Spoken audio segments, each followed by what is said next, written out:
What up, YouTube? It is I, creator of Trapper, Drug Dealer RPG, and we're here with Trapper Drug Dealer RPG Roadmap. Yeah. And basically, I just want to kind of go over the roadmap with you guys. And in the background, I'm gonna just have me working on a little bit of artwork for the game. Instead of my ugly mug, you can thank me later. Now, first and foremost, here in May, what I'm gonna do is just work on some bug fixing. You will not believe the kind of bugs I have dealt with here lately. Like, I wanted to self-delete, like, due to all of these bugs I've been dealing with, but I'm making progress, and I want the game to be as bug-free as possible. But I know at the very least, I just want it to be a situation where there's no game-breaking bugs, you know, if you can help it, you know.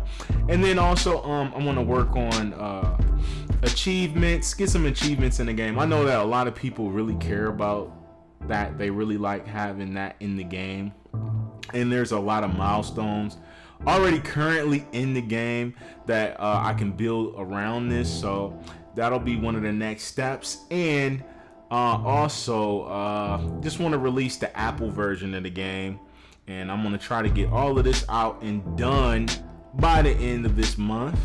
And then we're going to move over to June. In June, I really want to kind of finish out the rest of the systems that are incomplete in the game and add a little something, you know. But we'll see how June plays out. So first and foremost, we're going to work on the loyalty system. You know, every character in your crew is going to have a different level of loyalty, and currently they can get locked up in the game and go to jail. And with this system being finished,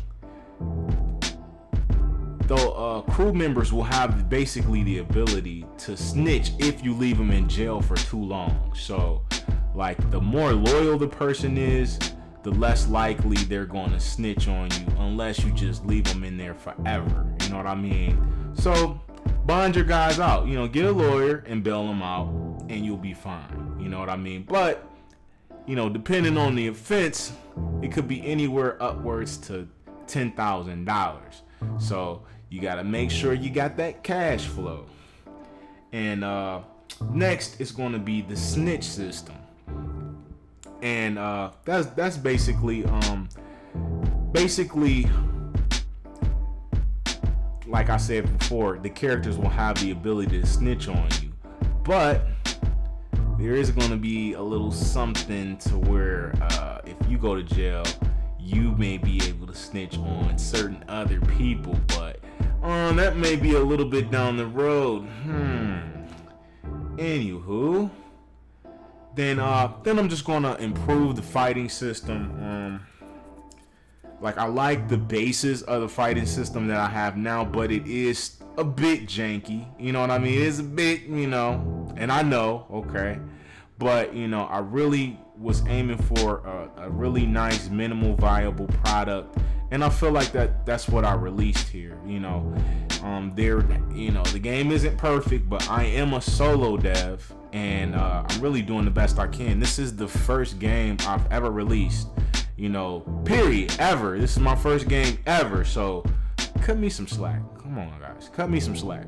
But anyways, outside of improving the fighting system, I'm also going to work on new animations, and I don't even want to really say exactly what they're going to be. I'm going to just have fun, and I'm going to work on what I can work on, and, you know, everything that I can get done in this period of time, I'm going to do it. But there will be new animations added to the game, added to the bones that are already there, because I feel like I said, I was creating a minimal viable product, so there was only so many animations that I was really like, that I really had time to work on because there's so many systems in the game that intertwine and interlace within each other, and they all interact with each other. Like, it's a lot to keep in my head, trust me.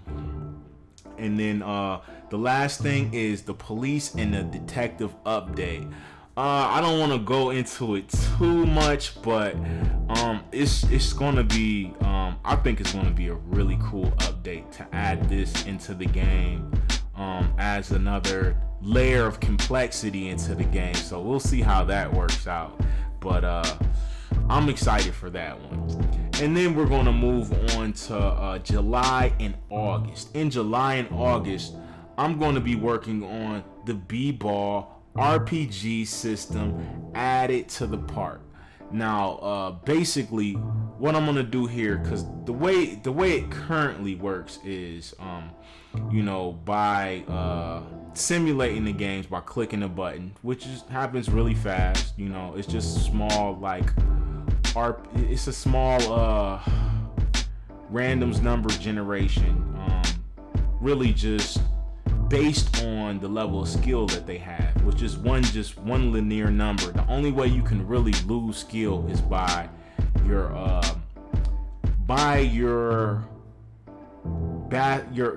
fitness dropping below a certain level, and that depends on the type of character you have. But I don't want to go too deep into that.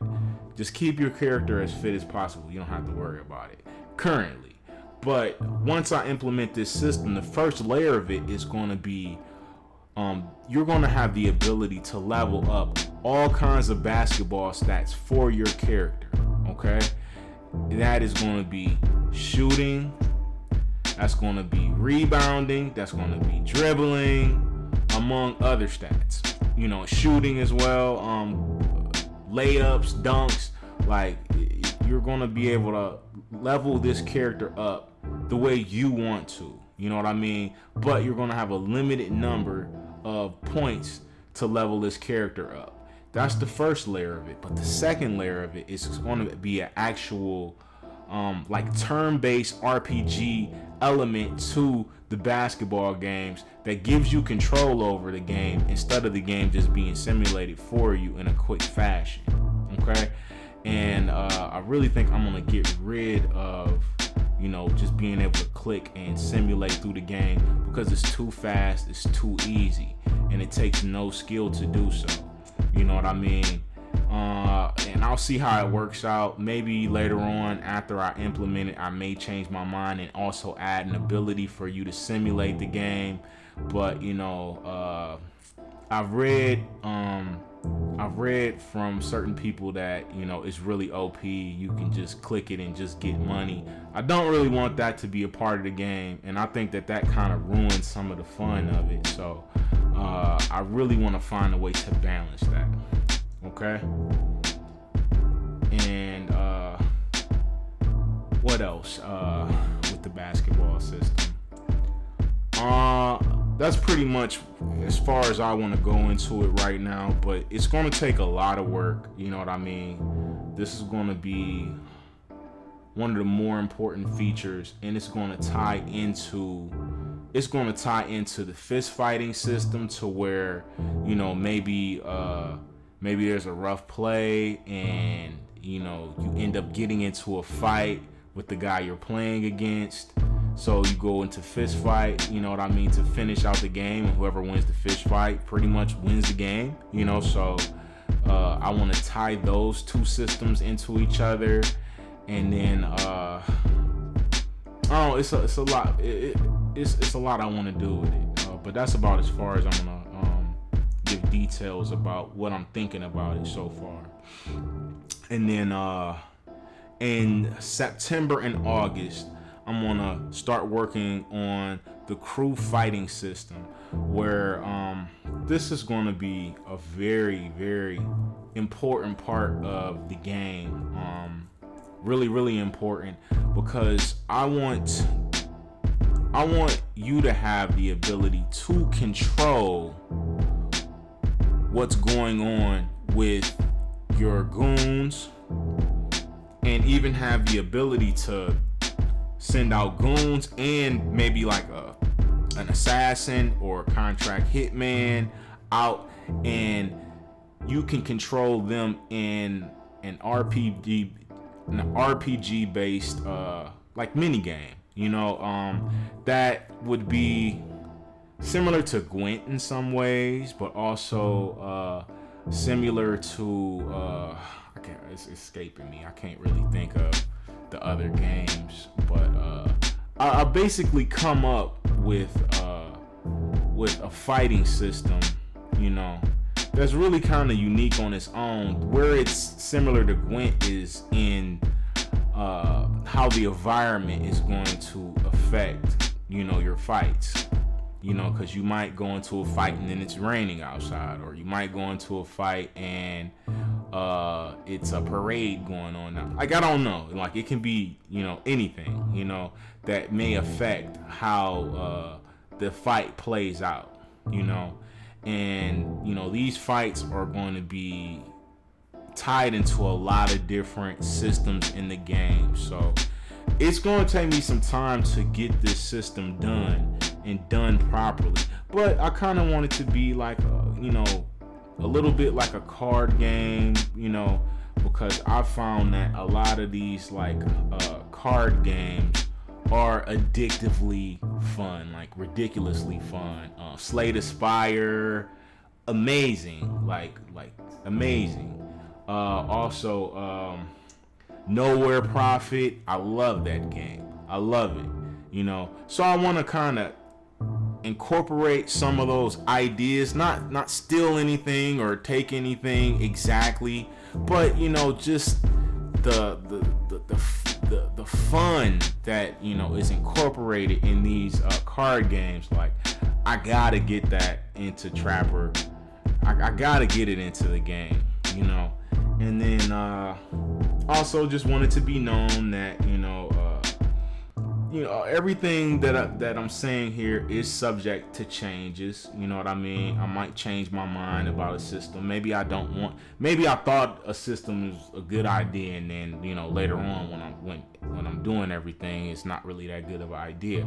Or I might come up with an idea for a new system that I want to add. Or maybe one of you guys give me an idea for something that you think would be cool to be in the game. And then also there are some things that I'm going to be working on that aren't on this list, that already actually it's kind of in the game, but just not in the game yet. So you guys are just gonna have to see, but I want to give you guys a basic idea of the direction that I'm going in, so what's going on. But I'm working really hard. As I said, I'm a solo dev. It's been challenging at times, but as long as you keep your mind to it, you can do anything. That's what this whole process has taught me, and it's been amazing. It's been an amazing journey. Also, I want to give a shout out to everybody that left a review on the game, that went over to the Steam. Like, for the rest of May, the game is free. So if you're checking this video out and you're hearing this, then go download it. It's free. It won't cost you anything. Later on down the road, people are going to have to pay for this game, especially when, I add all of this content to the game, and I iron out all of the bugs, So get it now while you can, and jump in early on this opportunity to be a part of this awesome community, right? But also, what I want to get into, I just wanted to thank you guys for going to the Steam page and showing me love by leaving the reviews. You know what I mean? Because that's going to make it possible to where other people can actually see the game, because Steam has not really been kind to me. It's been, this whole thing has been a little rough as far as getting people, in my personal life to play the game, to check it out, and to help me find bugs. That's why the game is in the current state that it's in, and also why I've decided to make it free and build a community around it to really help me out with finding bugs and testing the game out and coming up with new ideas. So everybody that's been playing the game, leaving reviews, going to the community page and letting me know like, hey, this is kind of buggy, that is buggy. You guys just do not know how much it has helped me and how much it means to me. You know what I mean? So I gotta show you guys some love. I gotta show you guys some love by just busting my butt and making this game the best game that I can possibly make it be. That's my intention and that's my goal. But I just want to thank you guys. And if you made it to this part of the video, like, thank you. Like, I appreciate it, because this is kind of a little bit of a long video, but I appreciate it. I hope you guys like the artwork. It's going to make it into the game. And just check everything out. But leave a like, you know what I mean, if this roadmap and the direction that we're going in with this game seems interesting to you. And if you're really interested in everything, then go ahead and subscribe to stay tuned to what's going on. You know what I mean? And if you're hearing this in May of 2022, then you need to slide over to Steam, you know what I mean, and grab the game while it's free. You know what I mean? Get ahead of the curve and get it while it's free. Okay? But I'm gonna go ahead and get up out of here. This is your boy Fanon, creator of Trapper Drug Dealer RPG. Hope you guys liking the artwork and appreciate everybody playing the game. And I'm out.